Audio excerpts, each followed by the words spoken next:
एक गांव के किनारे एक छोटा सा पेट्रोल पंप था।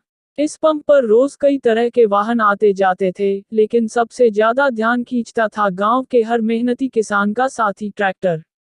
एक दिन सुबह सुबह रामू किसान अपने लाल रंग के पुराने ट्रैक्टर पर सवार होकर पेट्रोल पंप पर पहुंचा। उसके चेहरे पर मेहनत की थकान साफ झलक रही थी, लेकिन आंखों में फसल की उम्मीद का उजाला था। वह अपनी गाड़ी में डीजल भरवाने के लिए लाइन में खड़ा हुआ।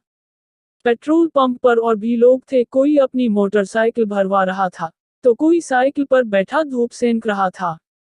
रामू ने ट्रैक्टर से उतरकर आसपास देखा। तभी उसकी नजर अपने पुराने दोस्त श्यामू पर पड़ी, जो दूसरे ट्रैक्टर में डीजल भरवा रहा था। दोनों ने एक दूसरे को देखकर मुस्कुराया और बातचीत शुरू कर दी।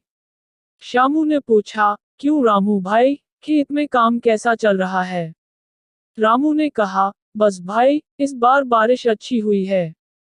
फसल बढ़िया हो रही है। बस डीजल का खर्च बढ़ता जा रहा है, बाकी सब ठीक है। तभी पंप का कर्मचारी आया और रामू के ट्रैक्टर में डीजल भरने लगा। कर्मचारी भी गांव का ही लड़का था, जो सबको नाम से जानता था।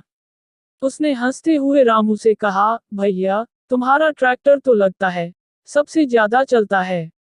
हर हफ्ते यहाँ आ जाते हो। रामू ने जवाब दिया, क्या करें भाई, खेत जोतना, माल ढोना और पानी भरना, सब इसी पर निर्भर है। हमारा ये ट्रैक्टर ही हमारी रोजी रोटी है। रामू और श्यामू की बातें सुनते हुए पंप पर खड़े दूसरे लोग भी हंसने लगे। एक बुजुर्ग ने मजाक में कहा, देखो, ये ट्रैक्टर तो अब हमारे गांव का हीरो है। अगर ये ना हो, तो पता नहीं गांव का काम कैसे चलेगा। रामू ने डीजल का पैसा चुकाया, ट्रैक्टर चालू किया और श्यामू से कहा, चल भाई, अब खेत की ओर चलें। काम बहुत बाकी है। ट्रैक्टर धीरे धीरे पंप से बाहर निकला, लेकिन उसके साथ साथ गांव के हर किसान के सपने और मेहनत भी चल रही थी।